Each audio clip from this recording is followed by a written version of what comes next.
Olá, é um prazer enorme estar aqui com vocês mais uma vez na série Diálogos do Inhotim, trazendo aqui artistas, pesquisadores, curadores, o mundo da arte, da botânica, enfim, mais uma série incrível com essa experiência que eu tenho o prazer e a alegria de estar aqui mais uma vez com vocês. Hoje nós vamos ter conosco uma artista fantástica, uma artista muito conhecida tanto no Brasil como no exterior, renomada na sua área, que é a área da dança, a Lia Rodrigues, que está à frente da companhia de dança Lia Rodrigues há mais de 30 anos. Tem aqui no Brasil também, além de todos os trabalhos sensacionais, um trabalho incrível na Maré, que é de reconhecimento por todos nós do universo da arte, né? E hoje a Lia está conosco aqui para a gente conversar sobre um personagem importantíssimo na história do Inhotim, o artista Tunga. O Inhotim com o Tunga, nós temos uma relação muito estreita. A primeira obra do Inhotim é a obra Deleite, do Tunga, que foi montada no ano 2000. Depois, o True Rouge foi uma das primeiras galerias do Inhotim, né, também do Tunga, e depois o nosso maior pavilhão, que foi inaugurado em 2012, que é a Psicoativa, também do Tunga. Então, o Tunga faz parte da história do Inhotim e a Lia Rodrigues também faz parte da história do Tunga. E esse encontro dela com ele foi uma coisa sempre muito especial e a gente hoje vai aproveitar para conversar sobre isso. Lia, em que lugar do mundo você está? Seja bem-vinda. Obrigada. Primeiro, obrigada pelo convite. É sempre, para mim, assim, emocionante falar do Tunga. Eu brinco que depois que ele se foi, eu engoli ele vive dentro de mim, em algum lugar que eu não sei qual é, mas ele está lá dentro. Então, eu estou aqui em Amsterdã desde março. Meu companheiro mora aqui, eu estou aqui, a companhia está no Rio de Janeiro e eu estou aqui porque eu tenho mais mobilidade para conseguir dinheiro para o meu trabalho continuar, né? Porque o dinheiro está concentrado todo aqui na Europa para o tipo de trabalho que eu faço. Então aqui eu tenho mais mobilidade ou para dar aula ou para encontrar as pessoas e é por isso que eu estou aqui há tanto tempo. Que bom a gente poder ter a oportunidade de se falar e se encontrar aqui através desse veículo que a pandemia nos obrigou a conviver, né? Que é uma experiência aqui virtual. Para começar a nossa conversa, ali, eu gostaria que você contasse um pouco como é que foi o seu primeiro encontro com o Tunga, né? Porque a gente sabe que teve uma parceria que começou, não sei se precisamente, lá em São Paulo, no Centro Cultural São Paulo, em 2001, né? Naquela exposição Resgate, que ocupou quase o edifício inteiro, né, do Centro Cultural, uma performance de 100 atores dirigidos por você, né? Como é que foi essa experiência e como é que foi o seu primeiro contato com o nosso querido Tunga? O primeiro encontro que eu tive com Tunga foi em 1998. Eu criei, junto com a Anabela Paiva, um projeto chamado Caixa de Folia para o Museu da República, no Rio de Janeiro. E esse projeto era uma série de uma exposição com o material da missão folclórica que o Mário de Andrade mandou para o norte do Brasil, e era a celebração dos 60 anos dessa missão, que foi muito importante. Então nós fizemos um projeto, e a Gisela Magalhães, também muito saudosa e querida artista, que fez todo o projeto visual, né, a concepção visual, e era uma série de palestras, tinha apresentações, música, workshop. E numa das conferências nós convidamos o Tunga para falar sobre o trabalho dele. E foi assim que eu conheci o Tunga. Eu não o conhecia, nós o convidamos para falar, ele aceitou e fez uma palestra linda. E aí eu vi aquela pessoa falando coisas para mim extraordinárias, que ressoavam muito com coisas que eu pensava, e também uma figura, né? Eu acho corporalmente ele tem uma figura muito forte. E eu fiquei assim impressionada.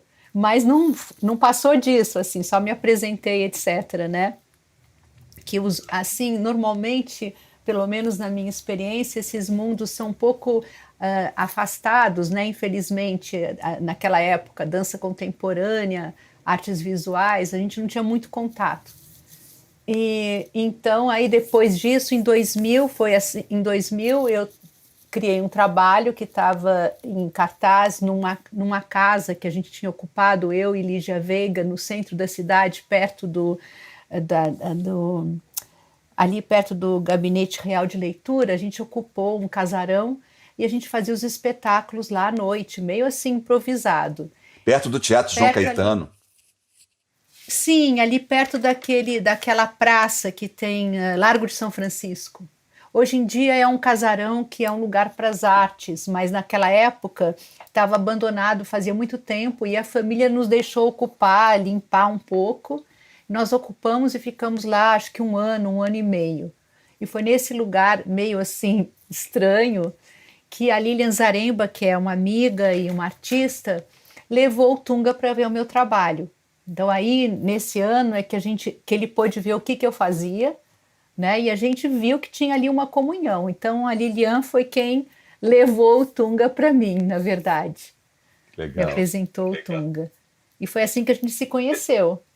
Esse encontro, né, das artes, das linguagens artísticas que a arte contemporânea proporciona também, é uma coisa incrível, né? Eu acho que esse encontro teu com o Tunga, como você descreveu, ele junta as linguagens, né? Na verdade, tem muito mais afinidades do que aparentemente a gente imagina, do que a gente possa prever mesmo, né?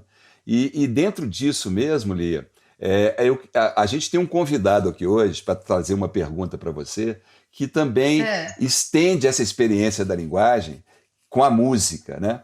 E que é o nosso querido Arnaldo Antunes. O Arnaldo, junto com o Carlinhos Brown, ele compôs aquele mantra rock, né?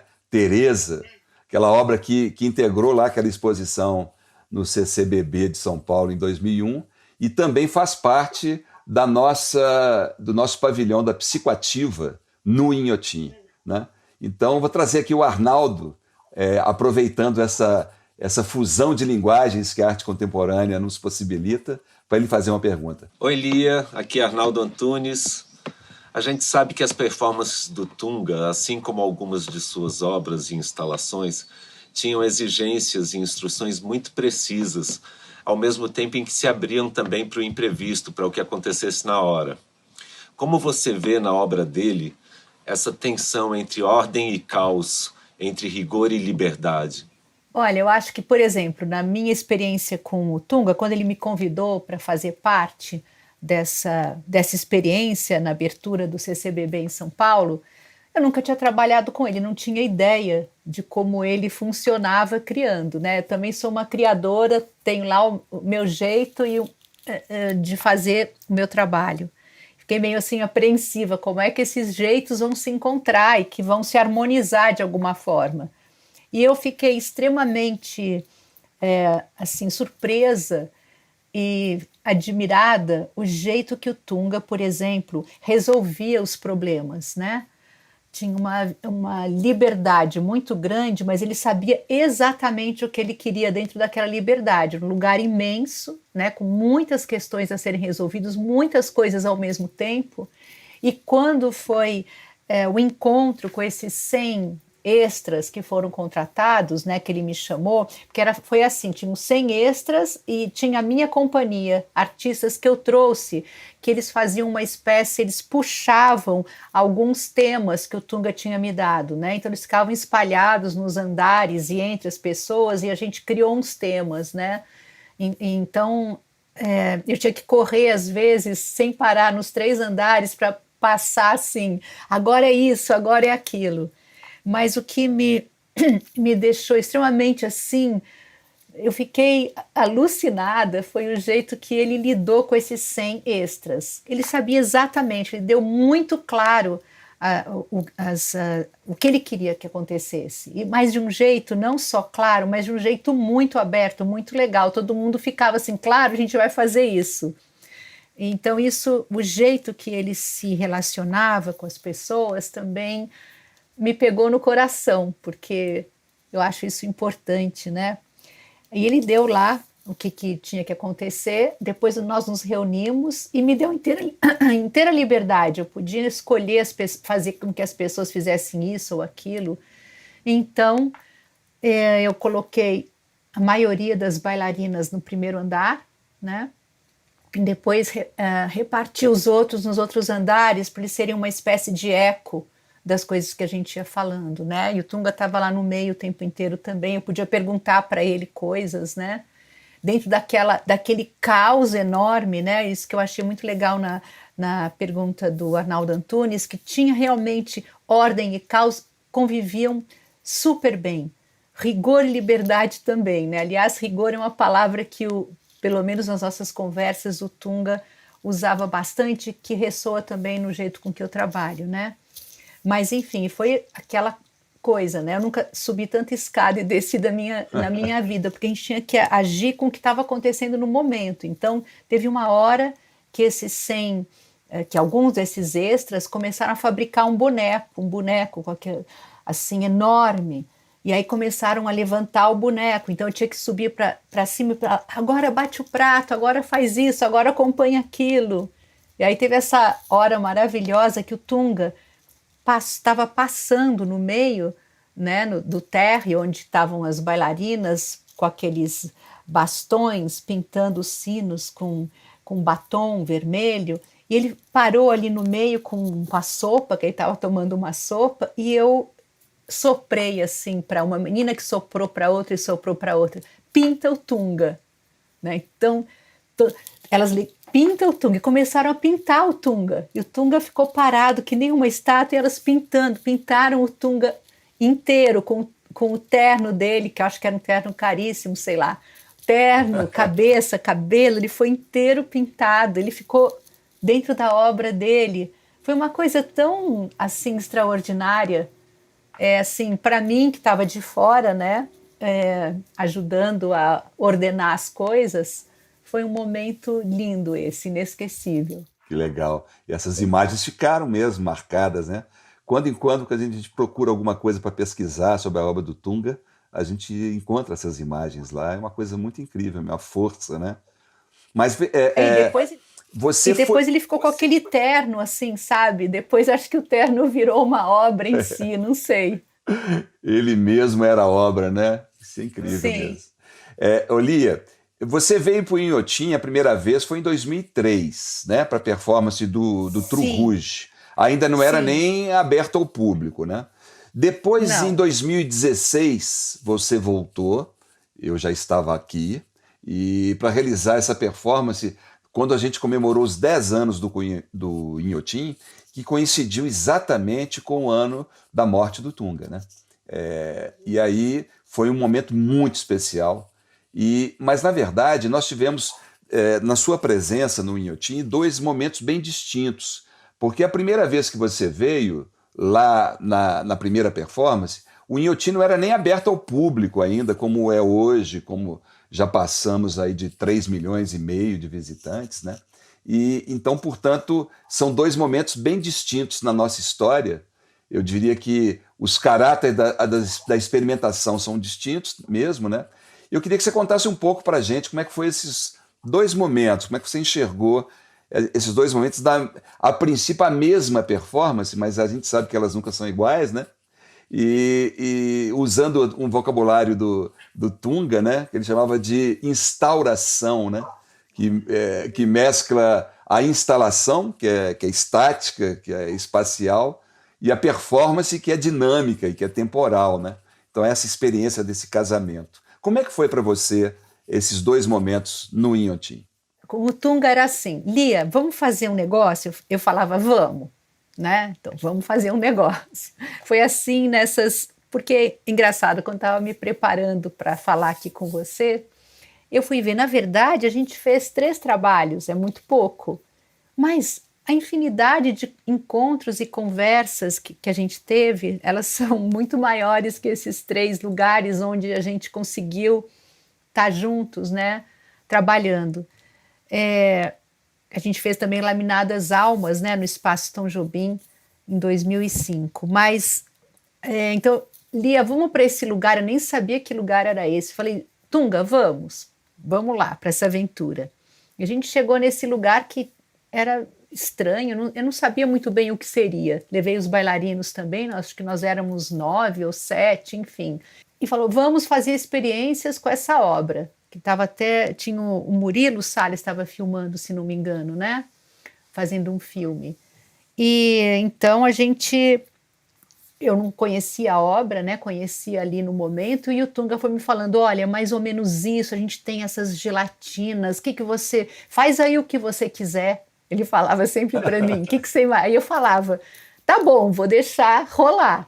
E aí os meninos, que eu trabalho muito em colaboração com os artistas da companhia, eles já conhecem um pouco. E a gente mergulhou literalmente na gelatina e na obra. A gente fez várias experiências, deixando escorrer, mergulhando, tomando banho na obra. E então foi assim demais. E uma coisa que ficou na minha cabeça foi que estava lá a Cordélia, e a Cordélia então ela mergulhou num lago que tinha em frente, estava muito calor, e ela mergulhou naquele lago, né, e saiu nadando no lago, e saiu do lago e entrou ali no True Rouge, né, naquele espaço. E eu achei aquilo demais, olha que coragem, ela entrou naquele lago, saiu nadando, aquilo ficou na minha cabeça para sempre. Ela participou também, ela entrou na performance, fez algumas coisas, né. Isso foi em 2003. Quando a gente fez essa homenagem a ele, aquela imagem da Cordélia na água foi muito importante. Então, você lembra, né? A gente começou Sim. com os artistas, os bailarinos dentro da água, caminhando. Foi lindo, assim, foi né? lindo, foi lindo E e depois eles surpreendente invadiram. também. Eu acho que foi muito diferente para mim as duas vezes, né? Primeiro estar num espaço em 2003 que não existia o Inhotim, né? Não existia essa entidade Inhotim, né? Com toda essa força, esse poder, assim, não existia. Eu não tinha nem ideia de que aquilo ia se transformar no que é hoje, né? Com toda essa força poderosa que tem ali. Então, eu também, a primeira vez que eu visitei foi quando eu fui fazer a homenagem ao Tunga. Então eu estava assim, falei, nossa, que lugar é esse? O que a gente vai fazer agora, né? Então tá muitas emoções misturadas, né? O fato de estar pensando no Tunga, nesse lugar, que eu acho que o Tunga, como você bem falou, ele tá lá ancorado, né?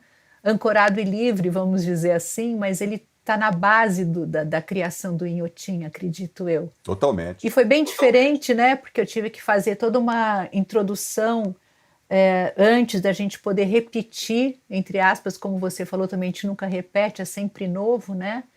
E então toda essa introdução de eles saírem da água, como é que eles passavam para dentro daquele espaço, a gente fez que nem uma máquina de lavar, aquela porta que faz assim, que a gente ia passando as toalhas pela porta e eles iam se enxugando para poder entrar daí para fazer a interação com a obra, com o True Rouge. Mas sei lá, foi assim emocionante demais. Assim, eu tenho poucas vezes na minha vida a oportunidade de fazer um trabalho como esse. Cada vez que eu faço, eu saio transformada. Você pode ter certeza que para nós também aqui no Inhotim foi muito marcante, foi bonito demais, né? Foi um momento assim, inclusive assim, de muita surpresa.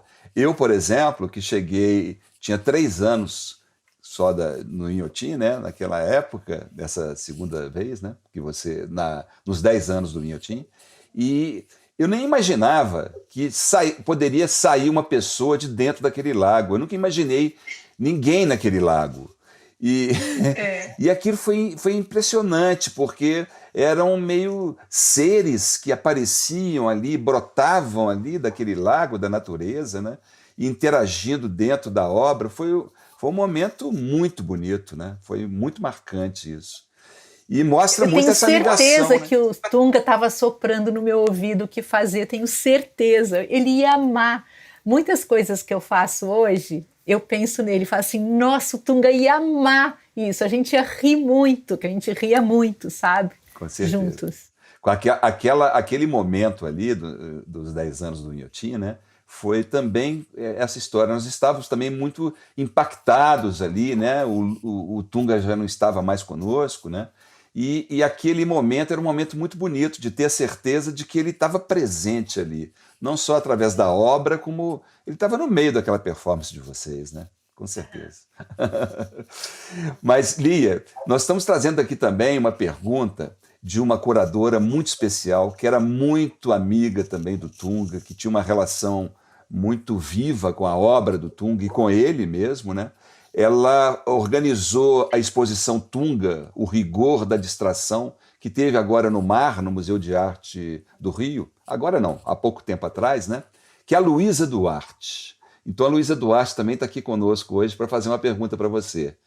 Vamos lá, Luísa. Olá, Lia. É um prazer poder estar aqui fazendo uma pergunta para você, para esse encontro organizado por Inhotim, sobre a sua relação com Tunga, esse nosso amigo tão saudoso em comum, esse grande artista. Me ocorreu te perguntar sobre duas dimensões muito importantes na obra do Tunga e que certamente permeavam a troca entre vocês, né? A dimensão do sonho, né? O Tunga gostava de dizer que todo mundo sonha, isso é matemático, todo mundo sonha, mas 99% das pessoas não prestam a devida atenção no que se passa através dos sonhos, né? Caso a gente prestasse mais atenção nos sonhos, talvez a nossa vida em vigília fosse muito mais rica, muito mais intensa, com muito mais possibilidades de doarmos um outro sentido, né, ao que se passa quando a gente está acordado. Então, eu queria escutar um pouco sobre essa relação do sonho, da dimensão onírica, no trabalho do Tunga e na troca entre vocês, nas parcerias que vocês fizeram, e, obviamente, também a questão do erotismo, que nos remete à questão do corpo, né? Como essa questão, como essa presença dessa possibilidade, um amálgama, né, entre corpo, escultura, objetos, né, desse prolongamento, desse contínuo a que nos remete a questão do erotismo, tão importante para o Tunga, aparecia na troca entre vocês. Eu acho que eu pergunto essas duas...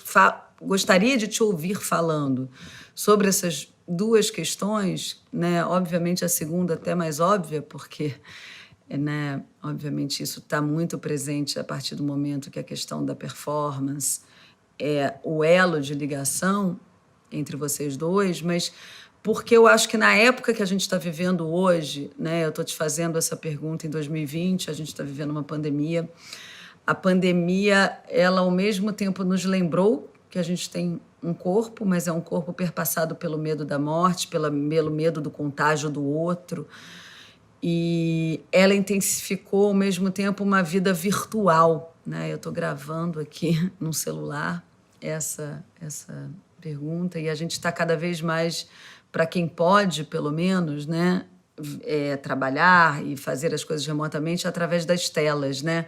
Isso tudo, na verdade, intensifica ainda mais uma desaparição do corpo, né? Uma vida vivida através de telas que nunca enrugam, nunca envelhecem, né?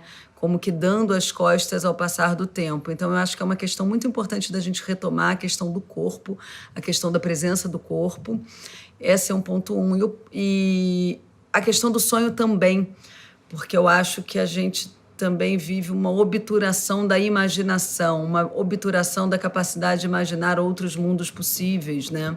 Uma vida vivida realmente sem uma segunda pele, ou seja, uma vida vivida sem, né, a valorização devida dos sonhos. Acho que tudo isso está tornando o nosso momento aqui mais complicado. Eu acho que a gente valorizar, a gente atentar para essas duas dimensões tão caras ao Tunga, que é a dimensão onírica dos sonhos e a dimensão do corpo, da conjunção. Ele falava de conjunção, né?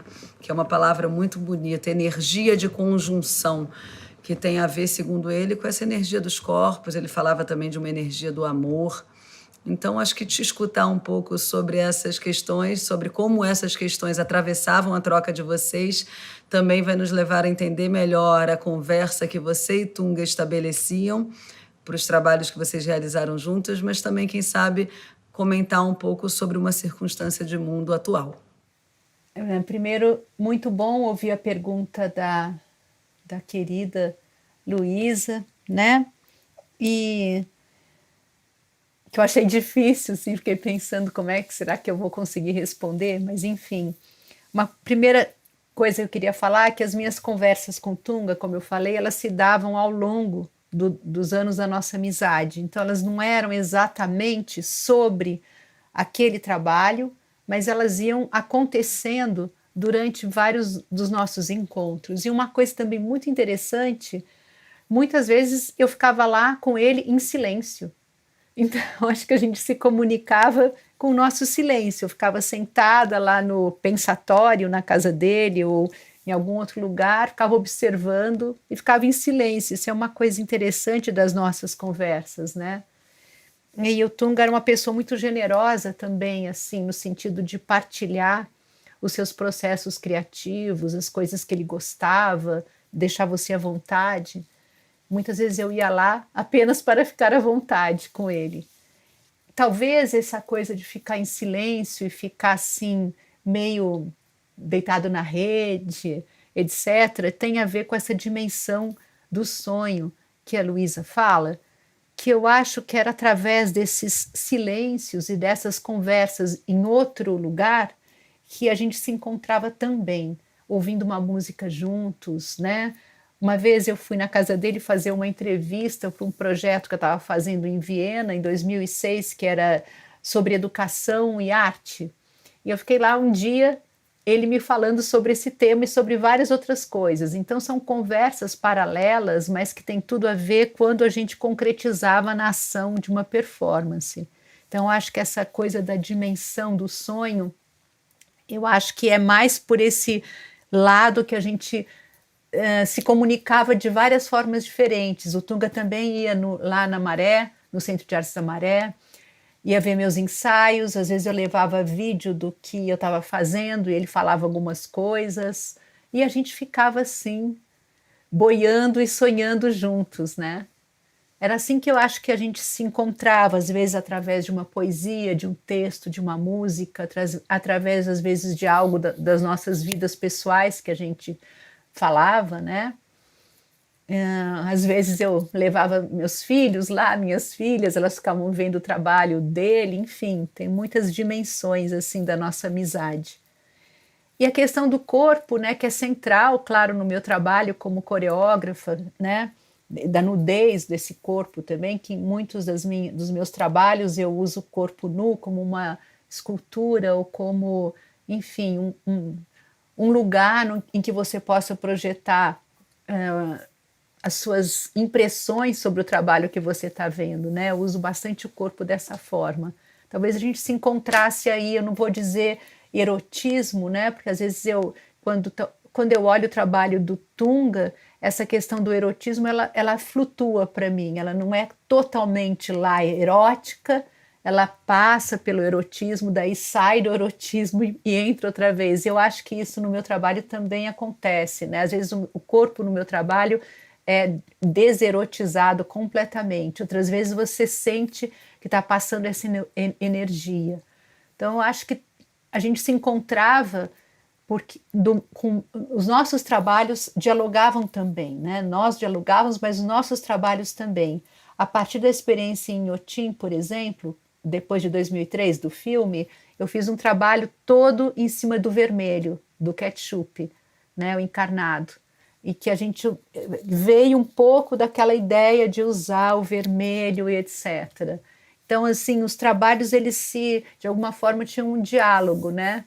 Nos nossos últimos encontros, antes de ele morrer, a gente ficou falando sobre um pedaço de uma coisa que eu estava fazendo. Ele falou, Lia, vamos fazer um negócio com isso. E aí, tá aí. Algum dia eu ainda vou fazer com ele. Maravilha.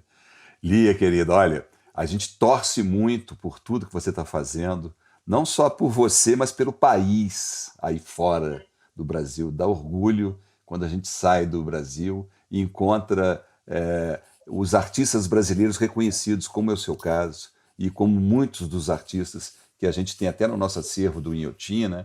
E o próprio Tunga também é um deles. E, embora a gente torça muito pelo seu sucesso aí fora, a gente quer muito que você esteja conosco aqui também. Eu espero que Com você, certeza. em breve, a gente possa realizar mais coisas aqui no Inhotim com a sua presença, que foi sempre uma coisa, uma contribuição fantástica na nossa história aqui, né? E especialmente agora que a gente está aqui tentando manter o Inhotim aberto, mesmo estando fechado, através das redes sociais, nisso tudo que a gente tem tentado trabalhar, né? E você possa estar conosco aqui dando a sua contribuição. Foi uma alegria, um prazer enorme falar com você, principalmente sobre o Tunga, que é esse personagem tão incrível, e a gente achou que não tinha ninguém melhor, mais adequado nesse momento para abordar o trabalho do Tunga no Inhotim do que você, da sua presença, sua Que participação nele, honra. né? Então, para a gente foi um prazer enorme ter você conosco. E aí, deixo com Obrigada. você aí a sua despedida. Olha, bom, eu nem sei o que falar, já falei tanta coisa do Tunga, às vezes eu acho que eu nem sou a pessoa apropriada para falar. Como eu falei, a nossa relação era muito única, talvez como as relações são, né? Mas muito difícil de colocar em palavras, que era muito sensorial nesse sentido de partilhar é, é, sonhos, como eu falei. Eu fiquei assim pensando que eu não respondi a última parte da pergunta da Luísa, que é fazer alguma reflexão sobre o que está acontecendo agora, mas eu também quero dizer que eu estou no lugar de não saber o que está acontecendo. Eu estou deixando, estou tentando não produzir coisas em cima desse momento, que eu acho que o momento ele exige um pouco de silêncio, né? Que eu acho que é uma pandemia, não é um concurso de produtividade, né? E eu acho que cada um tem que ter um pouco, se pode, né? Que é um privilégio também, né? É um privilégio muito grande poder estar no momento de reflexão sobre isso, né? Então esse lugar de privilégio, falar que o, o lugar da pandemia é muito diferente no Brasil e na Europa, completamente diferente, né? Mas dizer também que no Brasil tem coisas maravilhosas que estão acontecendo, como essa de você manter vivo esse espaço tão importante para as artes, né? E outras, como você falou do Centro de Artes da Maré, que é tão importante falar, que está fazendo uma ação belíssima, né? Que é a Maré diz não ao coronavírus, é uma campanha linda. E a coisa mais linda dessa campanha que liga com a arte é porque nesse grande galpão que o Tunga teve lá algumas vezes, né, vendo o meu trabalho, meus ensaios, que é um lugar para as artes, tem 2 palcos enormes, agora ele está inteiro ocupado com comida, água e material de higiene e 100 pessoas incansáveis trabalhando na distribuição para mais de 15 mil famílias. Então, acho muito legal essa coisa da transformação. Como é que um lugar para as artes, de repente, ele vira também um lugar para a vida. Então, esse encontro de arte e vida, eu acho que é uma coisa que eu sentia demais no trabalho do Tunga, por ele ser como ele era e pelo trabalho que ele produzia. Querida, muito obrigado. Venha de volta com a Obrigada. gente. Venha ao Inhotim e a gente espera muito Ó, ter já você estou aqui. indo. Vem, vem, Sabe o vem. que eu vi uma coisa linda? Tá? Eu fui para Paris e vi a exposição da Cláudia Andujar. Ó, aqui, ó. Eu tinha visto o pavilhão dela, que é uma das coisas mais magníficas, exatamente, mais magníficas lá em Otim. Foi uma experiência também inesquecível. Além do pavilhão do Tunga, o pavilhão dela me emocionou, mas demais, demais, demais. É lindo mesmo. A gente está aqui agora louco para as pessoas voltarem a conviver com isso, porque a gente está acreditando também que, passado isso tudo que a gente está vivendo, né, esse momento de sair dessa quarentena, aqui no Brasil está muito instável, né, essa relação, seguramente as pessoas vão estar precisando do Inhotim, que é um lugar que a gente tem essa possibilidade incrível de ter a arte e ter também a botânica, a natureza, o meio ambiente junto, né? E isso vai ser muito legal. Sim. E um projeto de vocês que eu acho admirável também, que é o projeto pedagógico, que eu acho que isso é muito importante, como a gente também tem uma preocupação muito grande no nosso projeto na Maré, com a Escola Livre de Dança da Maré, né? Eu visitei e pude ouvir um pouco das pessoas que trabalham, eu acho isso importantíssimo. É verdade, nosso projeto educativo aqui. Lia, querida, beijão aí, além do Tchau. oceano. Tchau. Muito Obrigada. obrigado. Obrigada.